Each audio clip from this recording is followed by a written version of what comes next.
my mind frame. Okay. Another little challenge with my kitchen is the refrigerator.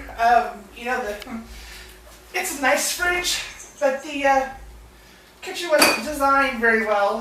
The door doesn't open very far, and getting in here to get anything out is an absolute chore. So it doesn't get cleaned very often, and it needs it now. But getting back to the back of the fridge, I mean, it's just almost impossible.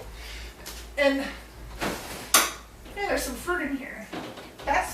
This is not normal. That's a good thing. Anyways, that's some fruit.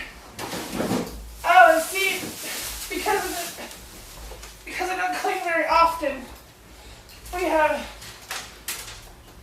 lovely dried blueberries in the bottom. This was a good snack at one point, not anymore. So,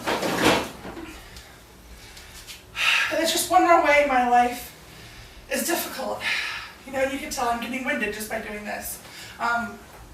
Freezer is a little easier to get into because it opens all the way. But life wasn't made to be this size.